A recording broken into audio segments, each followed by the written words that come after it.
இந்த second type பத்தி போறதுக்கு முன்னாடி இந்த பிக்சர்ல பாருங்க, on field practice physical and mechanical ப்ராப்பர்ட்டிஸ்க்கு நம்ம கண்டினியூ பண்றோம். இது வந்து என்ன ஒர்க்குன்னு யாருக்கோ தெரியுமா? என்ன ஒர்க் பண்றாங்க? யாராவது அன்மியூட் பண்ணிட்டு சொல்லுங்க. இந்த பிக்சர்ல என்ன ஒர்க் போயிட்டு இருக்கு? ஸ்கேஃபோல்டிங். எஸ், ஸ்கஃபோல்டிங்கா? கரெக்டா சொல்லுங்க.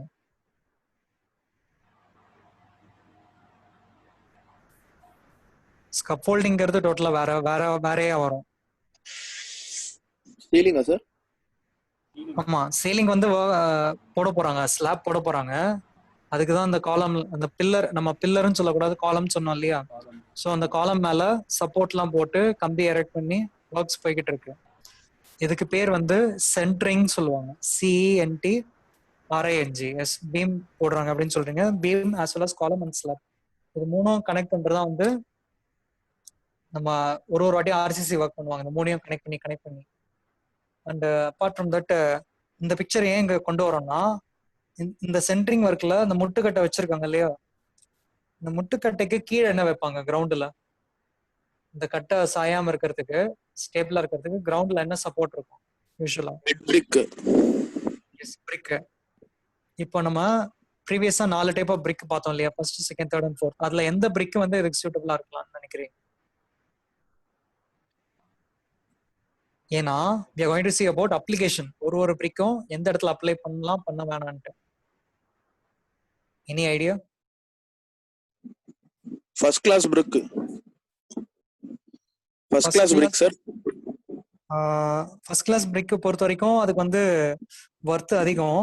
ஸோ அது வந்து என்ன சொல்றாங்கன்னா, டைரக்டா வந்து ஃபீல்ட் அப்ளிகேஷன்ல இங்க பாருங்க, exposed face work in masonry, flooring and RCC brick work, எங்கெங்கெல்லாம் நம்ம ஆக்சுவல் ஸ்ட்ரக்சர் பில்ட் பண்றோமோ அங்க நம்ம யூஸ் பண்ணிக்கலான்ட்டு. And second class brick, hidden masonry works centring of reinforce brick and RCC structures. So இந்த இடத்துல தான் சென்ட்ரிங் அப்படிங்கிற அப்ளிகேஷன் தான் அப்ளை ஆகுது. So comparatively we can use second class brick even instead of going for first class. So அதுக்காக தான் question இருந்தது.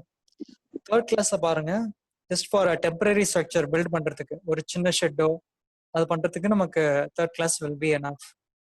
Fourth class brick என்னதான் வந்து அதுல நிறைய போர் குவாலிட்டிஸ் இருந்தாலும், it is use for the ballast for foundation of floors in lime concrete and road metal. அதாவது நமக்கு ஃபவுண்டேஷன்ல ஒரு லேயர் ஆஃப் சப்போர்ட் கொடுக்கறதுக்கு ஃபோர்த் கிளாஸ் பிரிக் யூஸ்ஃபுல்லா இருக்கும் அப்படிங்கிறாங்க. பேலஸ்ட் மீன்ஸ் அந்த கல்லை வந்து கட்டி கட்டியா உடைச்சு யூஸ் பண்ணுவாங்க இல்லையா, அது வந்து பேலஸ்ட் அப்படின்னு சொல்லலாம். ஸோ இது வரைக்கும் ஃபர்ஸ்ட் டைப் ஆஃப் கிளாசிஃபிகேஷன். இப்போ செகண்ட் டைப். நம்ம டெஸ்டிங்கை பொறுத்த வரைக்கும் நிறைய இந்தியன் ஸ்டாண்டர்ட் கோட்ஸ் ஃபாலோ பண்ண வேண்டியிருக்கும். எப்படி பில்டிங் டிராயிங்க்கு வந்து நேஷனல் பில்டிங் கோட் 2005 இருக்கும், ஒரு லேட்டஸ்ட் வெர்ஷன் இருக்கும். இங்க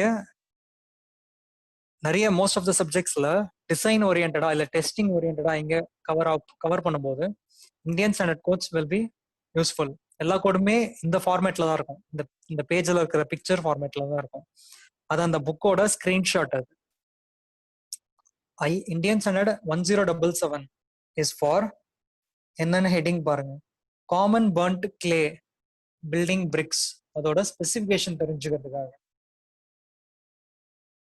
So to understand about the specification, we can use this particular type of code book. The code bookல the left sideல இருக்கிற டேபிள் இருக்கு இல்லையா, அந்த டேபிள்ல they are classifying the bricks based on strength. Strengthனாலும் ஸ்ட்ரெஸ்னாலும் we are going to refer the same meaning. எங்கெல்லாம் Newton per mm square unit வருதோ அங்க we can, instead of using the word stress, we can use the word strength. அந்த IS கோட்ல இருக்கிற table 1 அதோட details தான் இது. So இப்போ நம்ம பார்ப்போம். Based on the strength we are categorizing into multiple classes, class number 35, class number 30 அப்படின்னு. So the name of the class, the nomenclature directly indicates about the average compressive strength not less than அப்படிங்கிற அந்த term. Compressive ஸ்ட்ரென்த்னா okay, அது என்ன average compressive strength? இப்போ ஒரு மெட்டீரியலை test பண்ண போறோம்னா ஒரே ஒரு மெட்டீரியலை டெஸ்ட், ஒரே ஒரு சாம்பிளை டெஸ்ட் பண்ணிட்டு நீங்க எந்த ஒரு கன்க்ளூஷனுக்கும் வர முடியாது. மினிமமா you need to test 3 number of samples for each material. ஒரு லாட்ல இருந்து மினிமம் 3 சாம்பிளை டெஸ்ட் பண்ணிட்டு 3க்கும் வேல்யூ வந்து மோரர்லெஸ் க்ளோஸா வரும் வித் மைனர் வேரியேஷன்ஸ். ஸோ அந்த 3 டெஸ்ட் வேல்யூவோட ஆன்சர் இருக்கு இல்லையா, அந்த 3 ஆன்சரையும் ஆவரேஜ் பண்ணி you can determine the value.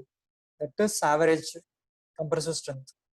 இந்த மாதிரி நம்ம லேப்ல கூட நீங்க டெஸ்ட் பண்ண ஆரம்பிக்கும் போது எங்கெங்கெல்லாம் நம்ம பண்ணணுமோ ஒரு வாட்டியும் நீங்க வந்து 3 வாட்டி பண்ண வேண்டியிருக்கும். அதாவது 3 சாம்பிளை டெஸ்ட் பண்ண வேண்டியிருக்கும் to get the average accurate value. That should be passing the required limit. இப்போ 35 கிளாஸ் பிரிக்னா அதோட ஆவரேஜ் வேல்யூ 35க்கு மேல இருக்கணும். ஆர் எல்ஸ் 10 கிளாஸ் 10 பிரிக்னா அதோட ஸ்ட்ரெஸ் வந்து 10க்கு மேல இருக்கணும் ஆவரேஜ் ஸ்ட்ரெஸ். இது வந்து 100% சாத்தியமா அப்படின்னு கேட்டீங்கன்னா 95% ஆஃப் த டைம்ஸ் இந்த டெஸ்டோட வேல்யூஸ் இந்த பாஸ் ஆகணும்.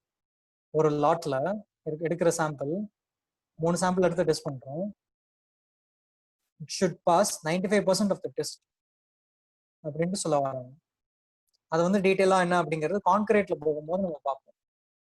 அந்த 95% அப்படிங்கிற அந்த நம்பருக்கு என்ன சிக்னிஃபிகன்ஸ் அப்படின்னு சொல்லிட்டு. ஸோ என்ன சொல்லியிருக்காங்க, இங்கே மேக்ஸிமம் கிளாஸே வந்து 35. ஓகேவா? சப்போஸ் எனக்கு 35 விட ஸ்ட்ரென்த் அதிகமா இருக்கிற பிரிக் வேணும்னா that time we can go for heavy duty bricks. அந்த கிளாசிஃபிகேஷன்ல இருக்கக்கூடிய ஸ்ட்ரெஸ் எல்லாமே வந்து 40க்கு மேல இருக்கும். We can use for more significance. அந்த ஸ்ட்ரக்சர் வைஸ் எங்க வந்து அதிகமா லோடு தாங்கக்கூடிய தன்மை வேணுமோ அங்க நம்ம இதை யூஸ் பண்ணலாம்.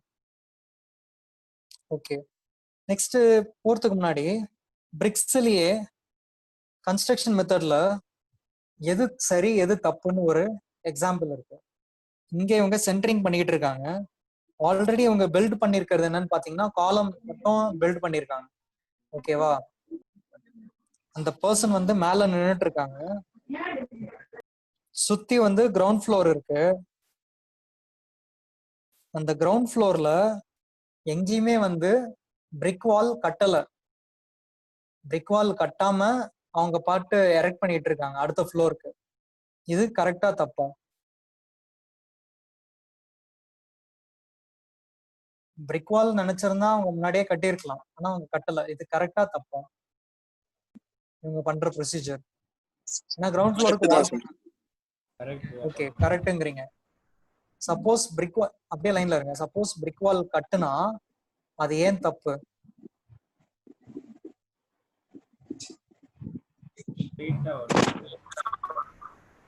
சப்போஸ் கிரவுண்ட் ஃப்ளோர்ல பிரிக் வால் கட்டிட்டு அதுக்கு மேல ஃபர்ஸ்ட் ஃப்ளோருக்கு ரூஃப் ஸ்லாப் பீம் போட்டா என்ன ஆகும்?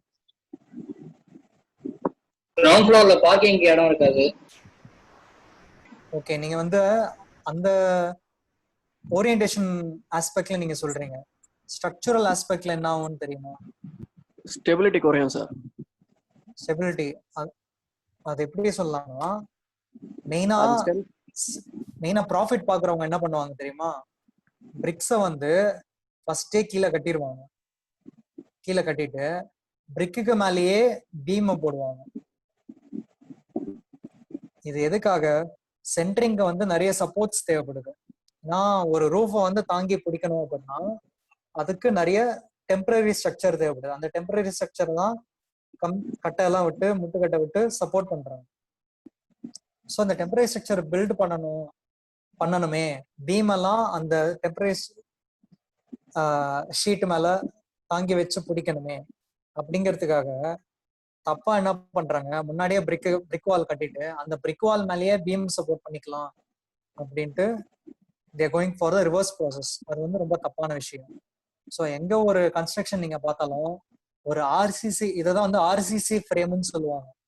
First you have to build the RCC frame. RCC reinforcement concrete. So இந்த ஃப்ரேம் மீன்ஸ் இந்த காலம், பீம், ஸ்லாப், இது மூணும் எல்லாம் ப்ராப்பரா எத்தனை ஃப்ளோர் இருக்கோ அத்தனை ஃப்ளோருக்கும் கன்ஸ்ட்ரக்ட் பண்ணி முடிச்சதுக்கு அப்புறமா தான், இல்ல அட்லீஸ்ட் ஒரு ஃப்ளோருக்கு மேல ஒரு 2 ஃப்ளோர் போனதுக்கு அப்புறமா தான் கிரவுண்ட் ஃப்ளோர்ல நம்ம வந்து பிரிக் வால் கன்ஸ்ட்ரக்ட் பண்ண முடியும். இது வந்து procedure.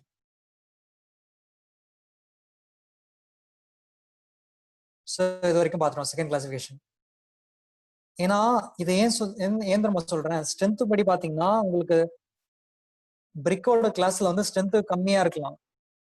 Okay, you going for 10 15 அந்த மாதிரி கம்ப்ரஷன் எடுத்துக்கிற பிரிக்கு, அது மேல நீங்க heavy load concrete dense concrete pour பண்ணும்போது it might not take the value. Building பேங்க்லேயே பார்த்துருப்பீங்க 2 type of structure, PCRCC concrete wise பார்த்துருக்கீங்க. ஸ்ட்ரக்சர் வைஸ் பார்த்தீங்கன்னா load bearing walls, non load bearing walls. ஆர்சிசியில் இருக்கக்கூடிய பிரிக் மேசன்ரி வால் எல்லாமே வந்து நான் லோட் பேரிங் கேட்டகரியில வரும். விச் மீன்ஸ் நம்ம உள்ள இருக்கக்கூடிய dead load, live load, wind load எல்லாமே வந்து மெயினா ஆர்சிசி ஃப்ரேம் தான் தாங்கிக்கணுமே தவிர பிரிக்ஸுக்கு வந்து அந்த ஒர்க்கை, அந்த லோடு டிரான்ஸ்ஃபர் ஒர்க்கை நம்ம கொடுக்க கூடாது. அதனால பட் இதுவே நான் லோட் பேரிங் வால்ல டைரக்டா அப்பர் ஃப்ளோர்ல இருக்கக்கூடிய லோட்லாம் பிரிக்ஸ் மூலியமா தான் டிரான்ஸ்ஃபர் ஆகும். அது வந்து olden structure. Next on the basis of use, இதுல அப்ளிகேஷன் வைஸ் கேட்டகரி டைரக்டா கொண்டு வராங்க. Common bricks, facing bricks, engineering bricks. So engineering பிரிக்ஸ்ல வந்து where do you need heavy duty structures சொன்னோம் இல்லையா, இம்பார்ட்டன்ட் ஸ்ட்ரக்சருக்கு இன்ஜினியரிங் பிரிக்ஸ் யூஸ் பண்ணலாம். Because they have high strength and low water absorption, so they are impermeable. But common bricks அப்படின்னு பார்த்தோம்னா நார்மலா டிபிக்கலா use பண்ணக்கூடியது, அதுக்கு எந்த விதமான ஸ்பெஷல் அப்பியரன்ஸும் தேவையில்லை. But facing BRICS means wherever, இப்போ நீங்க ஒரு ரீசன்ட் பில்டிங்ஸ்ல பாத்தீங்கன்னா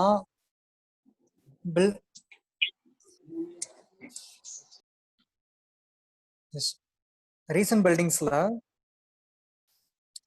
நிறைய ஆர்கிடெக்சர்லாம் எங்கெங்க பிரிக் வால்லயே காட்டுறாங்களோ, பிளாஸ்டிங் பண்ணாம பெயிண்ட் பண்றாங்க, அந்த பிளாஸ்டிங் பண்ணாம பெயிண்ட் பண்ணாம டைரக்டா brick wall will be the finish. That time it is called facing bricks. Example பார்ப்போம் ஃபோட்டோஸ். காமன் பிரிக்ஸ்னா நார்மலா நம்ம கன்ஸ்ட்ரக்ட் பண்ணக்கூடிய டிபிக்கல் வால். இது மேல நம்ம வந்து பிளாஸ்டிங் பண்ண வேண்டியிருக்கும், அடுத்து பெயிண்டிங் பண்ண வேண்டியிருக்கும். அடுத்து செகண்ட் டைப் ஃபேசிங் பிரிக்ஸ். இந்த ஃபேசிங் பிரிக்ஸ்ல பாத்தீங்கன்னா அந்த பிரிக்ல வந்து ஸ்மூத்னஸ் ஜாஸ்தியா இருக்கும். நீங்க பார்த்தா தெரியும் இந்த இடத்துல.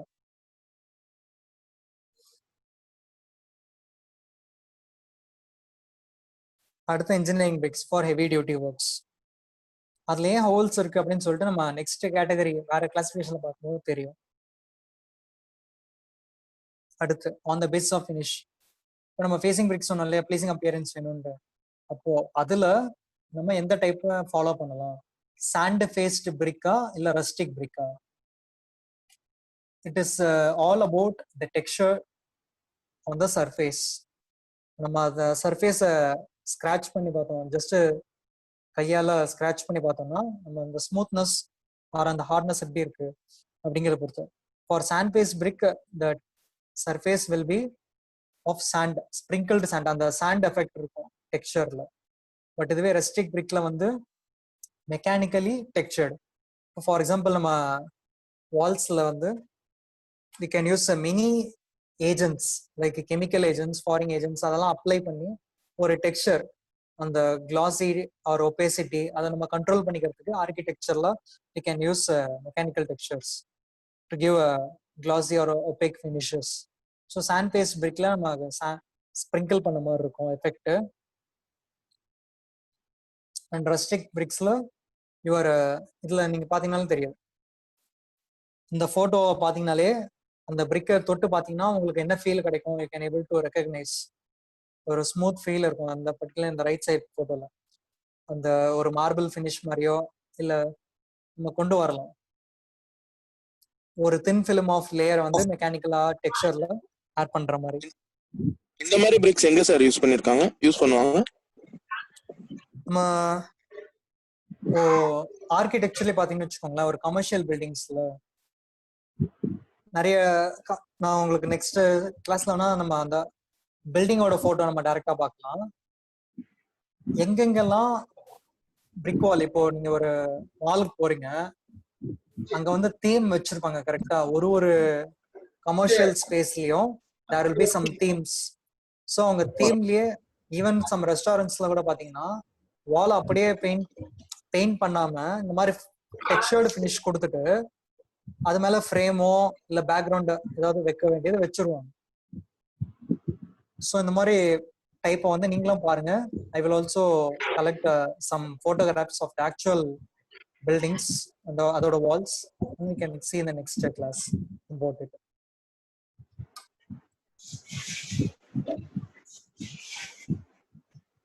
இப்போ இது வரைக்கும் பார்த்தது வந்து four classifications பார்த்துருக்கோம். Fifth classificationல on basis of manufacture of bricks வந்து ஒரு பெரிய டாபிக். இந்த டாபிக்ல ஒரு கிளாஸ் ஸ்டார்ட் பண்ணோம்னா ஸ்டார்ட் டு எண்ட் கரெக்டா இருக்கும்.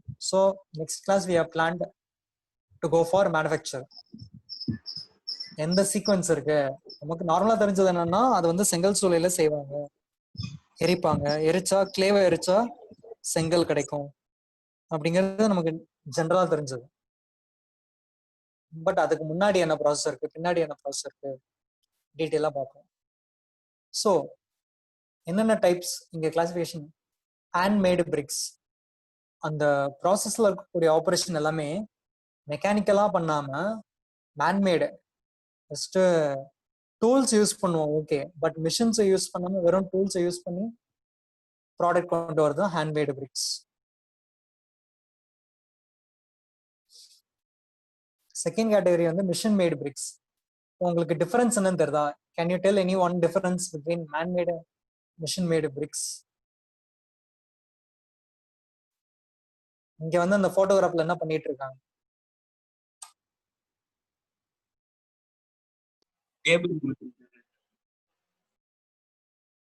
சொல்லுங்க. Table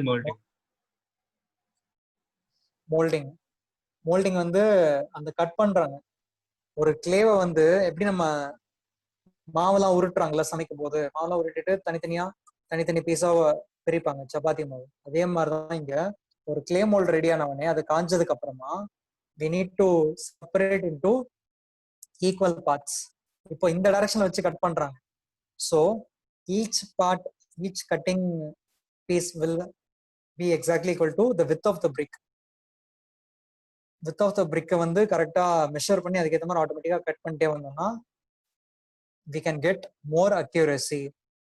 So accuracy is a key factor here. Man-made or handmade bricksல accuracy கம்மியா இருக்க வாய்ப்பு இருக்கு. என்ன இங்கேயும் அவங்க மோல்ட் யூஸ் பண்ணுவாங்க, அது நம்ம போட்டோகிராஃப் பார்ப்போம். பட் இருந்தாலும் மிஷின் மேட் பிரிக்ஸ்ல அக்யூரசி ஜாஸ்தியா இருக்கும். அடுத்து on basis of burning. Muhammad Zaifuddin சாட்ல கேட்டிருக்கீங்க, I can't understand your question.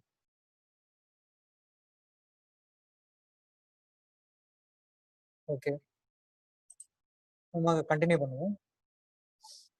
On the basis of burning, pale brick, body brick, arch or cellular brick.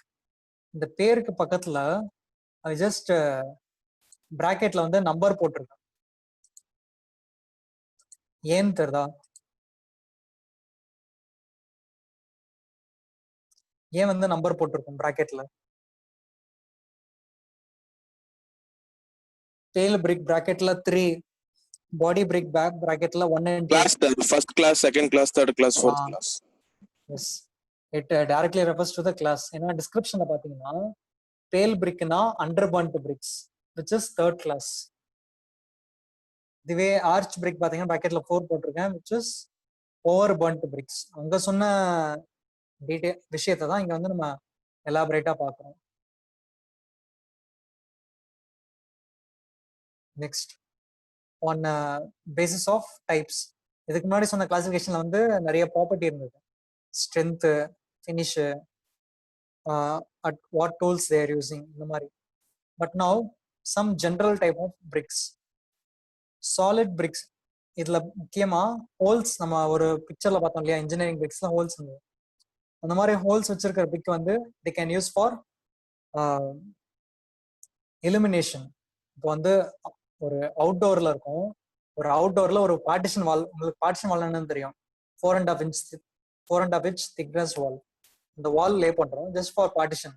But எனக்கு அந்த இடத்துல பார்ட்டிஷனுக்கு வந்து வால் கவரிங் தேவையில்லை, எனக்கு வெளிப்பக்கம் என்ன நடக்குதுன்னு தெரியணும். So you can make a semi transparent wall. அந்த டைம்ல you can use bricks with holes in it so that you can see either side. அதுபடி பார்த்தோம்னா if you are going to use solid bricks, it would have only less than 20 mm. அதுல வந்து ஹோல்ஸோட டயா வந்து ரொம்ப சின்னதா இருக்கும், less than 2 cm இருக்கும். And அந்த டோட்டல் வால்யூம் ஆஃப் த பிரிக்ல the quantity of removed portion, ஏன்னா நம்ம ஹோல்ஸ் போட்டோம்னா some portions will be removed, right? இந்த removed portionோட வால்யூம் வந்து ரொம்ப கம்மியா தான் இருக்கும் solid bricksல. But in perforated bricks, your small holes may exceed 25%. Perforated bricksல ஹோல்ஸோட size சின்னதா இருக்கும். அண்ட் தேர்ட் கேட்டகரியில பாத்தீங்கன்னா அங்கேயும் வந்து ஹோல்ஸ் இருக்கும். 25% of the volume will be lost, but the dia of the hole will be much more when compared to perforated. அதான் difference பெர்ஃபரேட்டடுக்கும் ஹாலோவுக்கும். Both the bricks may in both the bricks you may remove 25% of the volume, more than 25%, but your whole dia will vary. Perforatedல சின்னதாகவும் ஹாலோல பெருசாகவும் இருக்கும்.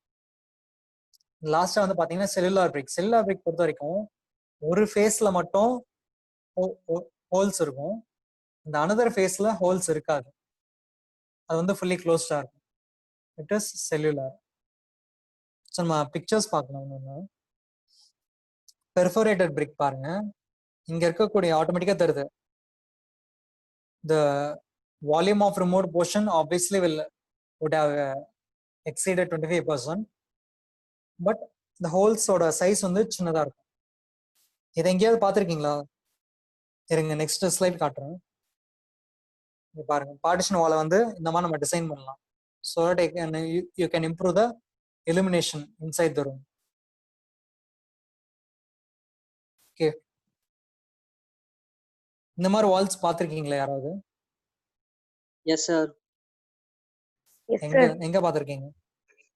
எங்க ஸ்கூல்ல இருக்கும் sir. Okay, இருக்குமே அங்க சொல்லுங்க. நம்ம ஸ்டேர்கேஸ். காலேஜ்ல ஏரியா இருக்குது. எஸ், செகண்ட் ஃப்ளோர் சிவில் பிளாக்ல நீங்க செகண்ட் ஃப்ளோர் ஏறி வரும்போது லெஃப்ட் சைடுல இருக்கும். பெர்ஃபோரேட்டட். பிளாக்லயும் இருக்கும் சார். சன்லைட் ரீச் ஆகிறதுக்கு சார். ஆமா,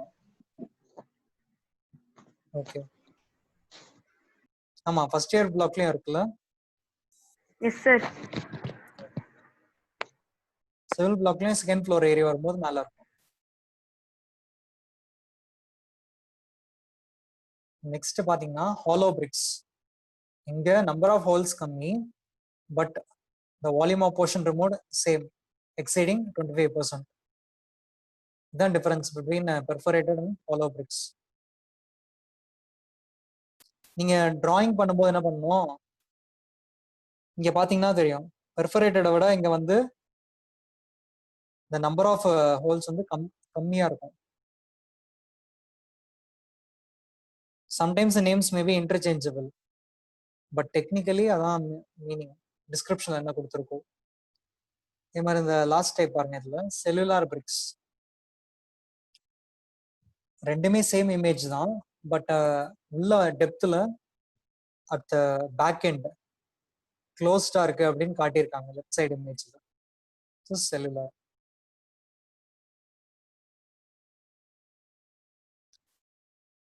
ஓகே, இப்போ இது வரைக்கும் பார்த்தது வந்து classification of BRICS.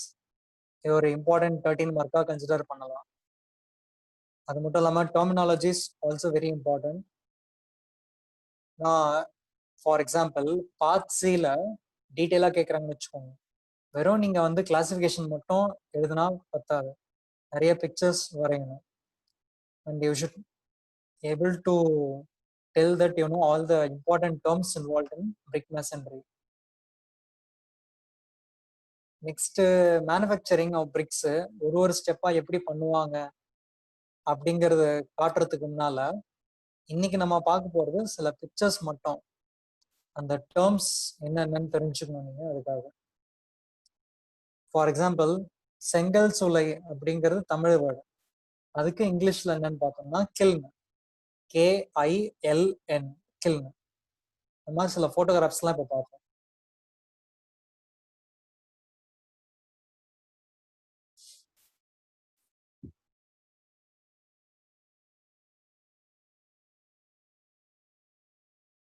So previously இப்போ நம்ம பார்த்தது வந்து கிரவுண்ட் மோல்டிங். இங்க அவங்க கையில வச்சிருக்கிறது தான் mould plate. Depending on the length, width and height, எவ்வளோ என்ன சைஸுக்கு பிரிக் வேணுமோ you can prepare the mould plate in a predefined manner. And also when you can able to recognize manufacturer name on the frog.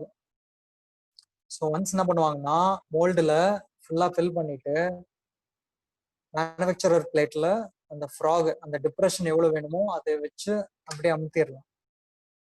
So அமுத்தினாங்கன்னா அந்த வெட்ட clay mould வெட்டா இருக்கக்கூடிய ஸ்டேட்லயே you can yes clay வெட்டா இருக்கக்கூடிய ஸ்டேட்லயே can able to prepare the frock.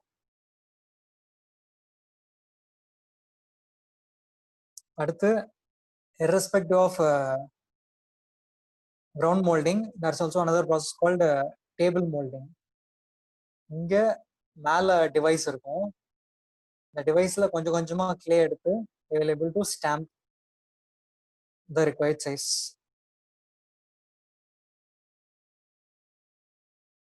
Next பார்க்கக்கூடியது plastic method of moulding. அதாவது எந்த கிளேவை வெட் ஸ்டேட்ல வச்சு அடுத்த ஸ்டேஜ் ப்ராசஸ் பண்ண போறோமா இல்ல ட்ரை ஸ்டேட்ல வச்சு ப்ராசஸ் பண்ண போறோமா அப்படிங்கிறது இங்க இருக்கு. if any material is in wet state, it can be considered as plastic state. அதனால தான் இங்க வந்து பிளாஸ்டிக் மெத்தடுங்கிறாங்க. ஏன் வெட்டா இருந்தா பிளாஸ்டிக் ஸ்டேட்னு சொல்றாங்க? Any reason why it is called a wet state? எதுக்கு பிளாஸ்டிக்னு சொல்றாங்க?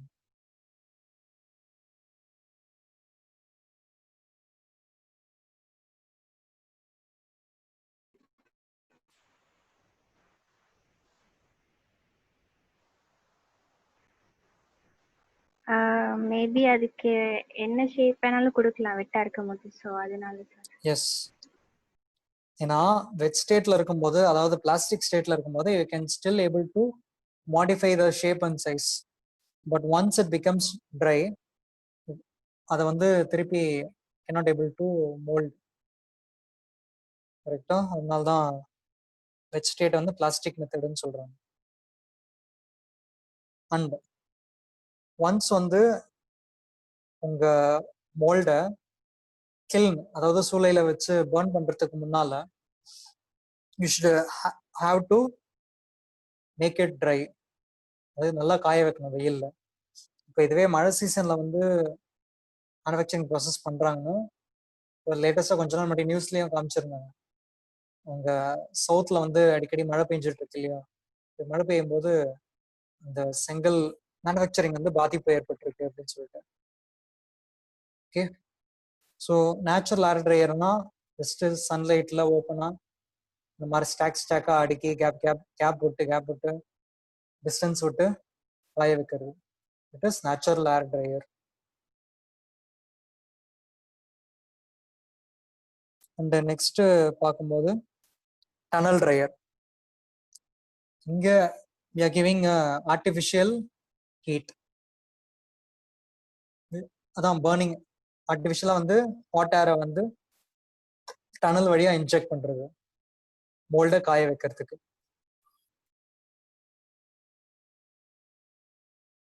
இந்த நெக்ஸ்ட் கில்ன பாத்தீங்கன்னா அதுலயே சில கிளாசிபிகேஷன் இருக்கு, நம்மளோட சூளை வந்து எப்படி ஆப்ரேட் ஆகும் அப்படிங்கிறது. we have கண்டினியூஸ் கில், நான் கண்டினியூஸ் கில். நான் கண்டினியூஸ் தான் நம்ம இன்டர்மீடியன்ட்னு சொல்லுவோம். இன்டர்மீடியன்ட் என்ன, விட்டு விட்டு அப்படிங்கிறது தான் மீனிங். ஸோ விட்டு விட்டு அப்படின்னா என்ன, ஒரு லாரி ஃபுல்லா வந்து பிரிக்கு லோடா நம்ம வந்து பர்ன் பண்ணி ப்ராடக்டா மாத்தி டிரான்ஸ்போர்ட் பண்ண வைக்கணும்னா இந்த ப்ராசஸ் இருக்கு இல்லையா, ஹீட் பண்ண வேண்டிய ப்ராசஸ், இந்த ஹீட்டிங் ப்ராசஸை பேட்ச் வைஸா கெல்ன் ஆப்ரேட் பண்ணி நம்ம ப்ராடக்டை வெளியே கொண்டு வந்தோம் அப்படின்னா that will be called as intermittent kiln. So it is a batch wise process, batch wise repetitive process for different lot. ஒரு பேட்சா வந்து burn பண்றது intermittent kiln.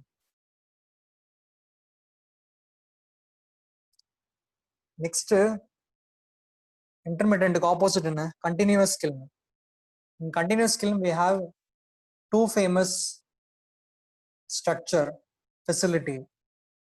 ரெண்டு விதமான பிளான் சொல்லலாமே, ரெண்டு விதமான பிளான் கொடுத்துருக்காங்க. என்ன டைமென்ஷன்ல நம்ம வந்து கன்ஸ்ட்ரக்ட் பண்ணி எக்ஸிக்யூட் பண்ணோம், அது என்ன கில்ன் அப்படின்னு பாக்குறோம். இந்த பிக்சர்ல இருக்கக்கூடியது வந்து ஹாஃப்மேன் கில்ன். இது வந்து கண்டினியூஸ் டைப். கண்டினியூஸ் டைப்னா ஒரு பேட்சும் ஒரு ஸ்டேஜ்ல இருக்கும். அதாவது நம்ம அந்த சைக்கிள் முடியாம ப்ராசஸை வந்து ரிப்பீட் பண்ணிட்டே இருக்கோம் until we are producing all the product that is waiting to be on the mold. எல்லா ப்ராடக்டையும் நம்ம ஃபைனலா, அதாவது எல்லா பிரிக்கையும் ஃபைனலா ப்ராடக்டா கொண்டு வர வரைக்கும் இந்த கில்ன் வந்து ஆப்ரேட் ஆகிட்டே இருக்கும் வித்தவுட் ஸ்டாப். அப்படின்னு அர்த்தம், பேட்ச் 1 என்டர் ஆகும், அது எக்ஸிட் ஆகும்போது பேட்ச் 2ம் உள்ள பேரலா ஆப்ரேஷன்ல இருக்கும். ஸோ உள்ள இருக்கக்கூடிய arrangements, plan arrangements will be such a way that your operation is continuously operated. இங்க பாருங்க, இந்த பிக்சர்ல ஒரு லே அவுட் இருக்கு. இங்க வந்து ஒரு ரயில் இருக்கு. அந்த ரயில்ஸ் மேலேயே can able to transport the clay mold from one end and the product will be again transported out of the kiln from the other end. இந்த மாதிரி வந்து பிளான் பண்ணிக்கிறாங்க.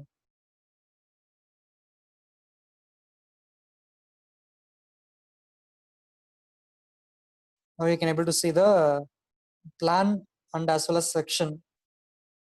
ஃபர்ஸ்ட் நம்ம பிளானை மட்டும் மெயினாக பார்ப்போம், அது பார்த்துட்டு செக்ஷனுக்கு வரும். பிளான்ல பார்த்தீங்கன்னா அந்த சென்ட்ரல்ல இருக்கக்கூடியது சிம்னி, அதான் அந்த ஃபயரை வந்து கொடுத்துட்டு இருக்காங்க, சோர்ஸ். தென் இந்த இடத்துல இருக்கக்கூடியது பார்த்தீங்கன்னா 12 இடத்துல ஓப்பனிங்ஸ் விட்டு இருக்கு அவுட்டர் ரிங்ல, அதாவது மிடில் ரிங்ல. அவுட்டர் ரிங்ல சில ஓப்பனிங்ஸ் இருக்கு, அடுத்த என்ன ரிங்ல சில ஓப்பனிங்ஸ் இருக்கு. அது மட்டும் இல்லாம உள்ள பார்த்தாலும் அங்கேயும் ஓப்பனிங்ஸ் இருக்கு.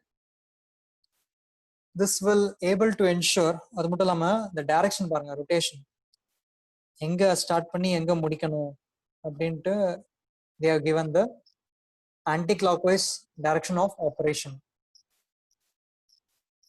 And also அந்த ஹீட் எல்லாம் வந்து கரெக்டா பிரிக்ஸ்ல தான் எஃபெக்டா இருக்கணும், வெளியே வரக்கூடாதுங்கிறதுக்காக they are also providing dampers. So another important point in the continuous kiln is to ensure all the batches are getting equal treatment. Equal treatment என்ன, எல்லா பேட்ச்க்கும் தேவைப்படுற நெசசரி ஹீட்டை நம்ம கொடுக்குறோமா அப்படின்ட்டு என்ஷூர் பண்ணிக்கிறது. அதுக்கு முக்கியமான ஃபேக்டர் வந்து இந்த டைம் பீரியட். எந்த டைம்ல உள்ள வரும், உள்ள சாம்பிள் வருது, உள்ள லாட் வருது, எந்த டைம்ல எவ்வளவு நேரம், what duration, how much amount of duration it is in contact with the near the chimney and எப்போ எக்ஸிட் ஆகுது. இந்த மாதிரி டைம் தான் நம்ம வந்து critical to make the brick first class, to make the appearance deep red without making it underburnt or overburnt. இப்போ நம்ம செக்ஷன்ல பார்க்குறோம் பாருங்க, சென்டர்ல இருக்கக்கூடிய சிம்னி போர்ஷனா வந்து நமக்கு அந்த டவர் தெரியுது. And apart from that, we also have damper opens. எங்கெங்க எந்தெந்த நோசல்ஸ் வழியா இன்ஜெக்ட் பண்ணணும் அப்படின்ட்டு நம்ம கொடுத்துருக்காங்க.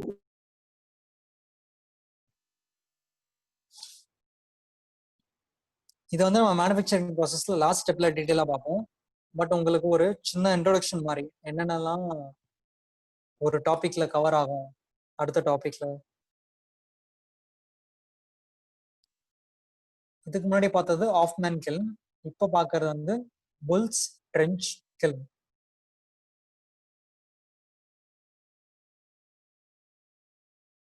இது ரெண்டுக்கும் வந்து சம் டிஃபரன்சஸ் இருக்கும், அதுவும் நம்ம பார்ப்போம். எதை வந்து எந்தெந்த கண்ட்ரீஸ்ல எப்படி நம்ம ஒரு state wise how they are approaching on the construction of kiln. இங்க apart from kiln, they also included the dimensions, typical dimensions, heating area as well as entry point, passageway, and the direction of movement from one end to another end, and the circulation, as well as the last step, cooling of burnt bricks. அது ரொம்ப important. அந்த heat ஆகி ஒரு temperature changes நடக்கும் இல்லையா, அந்த temperature change வந்து உள்ள கொண்டு வராங்க to cool the bricks and brick it into the final product.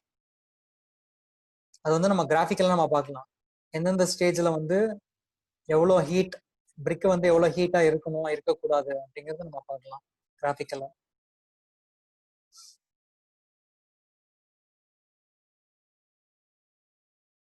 Totally how many type of kiln available in India அப்படின்னு கேட்குறீங்க. It depends upon the regions. நம்ம நெக்ஸ்ட் கிளாஸ்ல அந்த மேனுஃபேக்சரிங்ல இந்தியன் ஜோன் மேப் எடுத்துக்கலாம், எப்படி ஒரு ஸ்டேட் எந்தெந்த ரீஜன்ல how and what process they are using for the kiln. சில இடத்துல குவான்டிட்டி கம்மியா இருக்கும்போது they will go for the intermediate type, ஜாஸ்தியா இருக்கும்போது bull trench type, Hoffmann type. And each type of kiln will have their own type of specification according to the requirement, product requirement. அந்த capacity இருக்கு இல்லையா, ஏன்னா கம்மியா BRICS manufacture பண்ற இடத்துல capacity லார்ஜராகவும் இருக்க முடியாது, அதே மாதிரி லார்ஜர் கெப்பாசிட்டியில ஸ்மாலாகவும் கன்ஸ்ட்ரக்ட் பண்ண முடியாது. So that is how we are going to approach it for the kiln. நான் இதோட டாபிக் வந்து நம்ம டீட்டெயிலாக இதில் தான் பார்ப்போம் நெக்ஸ்ட் கிளாஸில். இதுக்குன்னே செப்பரேட் கொஸ்டின் இருக்கும் பார்ட் சில கில்னுக்கு, அது மாதிரியும் கேட்டிருக்காங்க. Sample questions will be discussed in next class. Sample அனாலிசிட்டி கொஸ்டின்ஸ். ஒரு டாபிக் எடுத்தோம்னா அந்த டாபிக் பார்த்து முடிச்சதுக்கு அப்புறமா இந்த டாபிக் ரிலேட்டடாக என்னென்ன கொஸ்டின்ஸ் கேட்டிருக்காங்க அப்படிங்கிறத நம்ம நெக்ஸ்ட் கிளாஸ்ல வந்து அதை ஃபாலோ பண்ணலாம். ஸோ இதுக்கு முன்னாடி ஸ்டோன்ஸ் பார்த்துருக்கோம், இப்போ பிரிக்ஸோட இன்ட்ரோடக்ஷன், கிளாசிஃபிகேஷன் இது பார்த்துருக்கோம். ஸோ இது வரைக்கும் என்னென்ன கொஸ்டின்ஸ் கேட்டிருந்தாங்க அப்படிங்கிறது தான் will be the starting interaction on next class. And டெஸ்டிங்கும் எல்லா மெட்டீரியலுக்கும் படிப்போம்னு சொன்னோம் இல்லையா. Compression test is for available for concrete, for stones as well as for bricks. Bricks we can use compression test using the CTM machine, compression testing machine.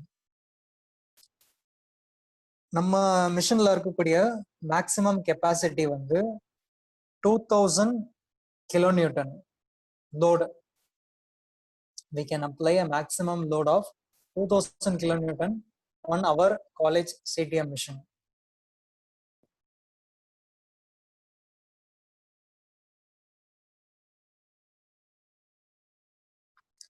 அடுத்தது வந்து efflorescence test. எஃப்ளோரசன்ஸ்னா இந்த பிரிக் வந்து இது வந்து ஃபினிஷிங் கிடையாது, இது வந்து ஒரு எரர். நார்மல் பிரிக்ல சால்ட் வாட்டர் ரியாக்ஷன் அதிகமாக நடக்க you will able to get the white patches due to the salt water reaction. இந்த ஒயிட் பேச்சஸ் அதிகமா இருக்கக்கூடாது அப்படிங்கிறது வெரிஃபை பண்ணிக்கிறதுக்கு we will do some test. Already சொன்னோம் இல்லையா, நம்ம கிளாசிஃபிகேஷன் ஆஃப் பிரிக்ஸ்ல ஒரு கோடு பார்த்துருந்தோம், Indian standard IS 1077. That is for specification, brick specification with respect to strength. அதே மாதிரி இங்க டெஸ்டிங்க்கு நம்ம டெஸ்டிங் ப்ராசஸ் பார்க்கறதுக்கு முன்னாடி ஜஸ்ட் இந்த மீனிங் இருக்கு பாருங்க, நெல், ஸ்லைட், மாடரேட், ஹெவி, சீரியஸ், இதெல்லாம் வந்து இன்ஃபரன்ஸ். ஒரு வேல்யூவை நம்ம வந்து எப்படி குட் பேடு வெரி குட் அந்த மாதிரி நம்ம ரேட்டிங் கொடுக்குறோம்.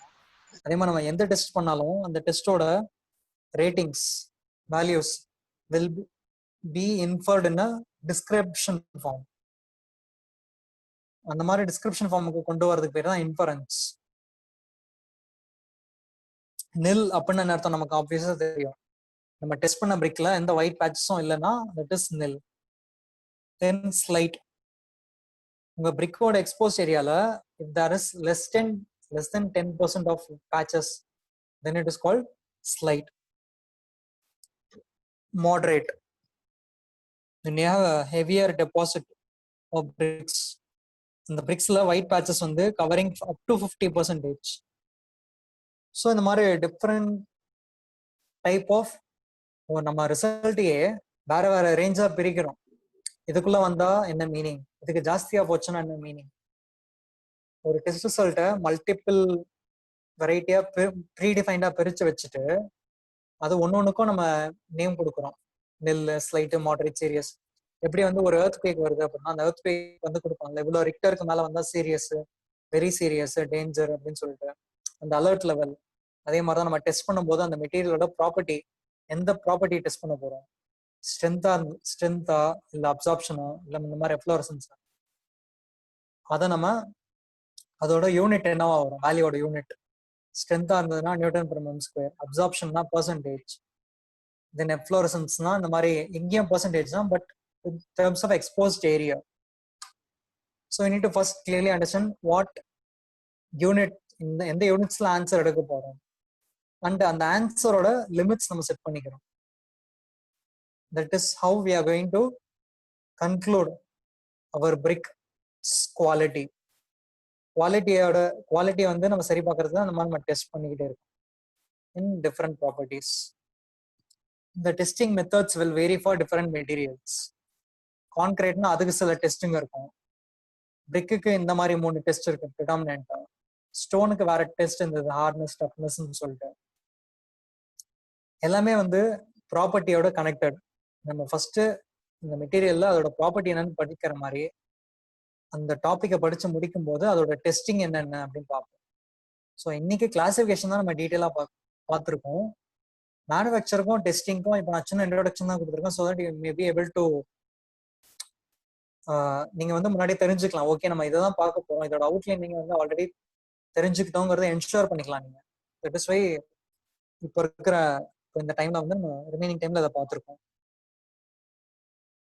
இப்போ ஏதாவது கிளாரிஃபிகேஷன் தான் சொல்லலாம்.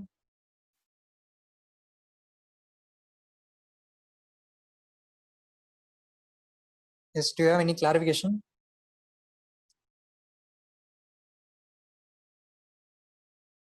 ஸோ இந்த கிளாஸ்ல வந்து apart from 5th hour attend பண்ணாம யார் இப்போ அட்டன் பண்ணீங்க? தீபக் தவிர 5th hour ஆப்சென்ட் ஆன யாராவது இப்போ அட்டன் பண்ணிருக்கீங்களா? I will read out the names, read out the absentees name of previous class. அதாவது பிரேக்குக்கு முன்னாடி அபிஷேக், புவனேஷ் குமார், தீபக், முகமது ஏதேசாம், முகமது அல்தஃப், நவீன் குமார், நவீன் முரளி, ராகுல், ராஜராஜேஸ்வரி, சந்தான லட்சுமி. இப்போ இவங்க வந்து ப்ரீவியஸ் கிளாஸ் ஆப்சன்ட். இப்போ தீபக் இந்த ரீட் அவுட் பண்ண நேம்ஸ் தான் தீபக் இப்போ பிரசன்ட். சார் சொல்லுங்க யாரு? ராகுல் சார். லாஸ்ட் கிளாஸ் அட்டெண்ட் பண்ணிட்டு இருக்கும் போது பாதியில பவர் கட் ஆயிடுச்சு சார் இங்க, அதனால அட்டெண்ட் பண்ண முடியல சார். ராகுல் பாதியில போயிட்டேன். ஓகே, நான் 2-3 இடத்துல வந்து நான் ஸ்கிரீன்ஷாட் எடுத்திருக்கேன், அதில் நான் செக் பண்ணிக்கிறேன் அட்டெண்ட் பண்ணியிருக்கேன்.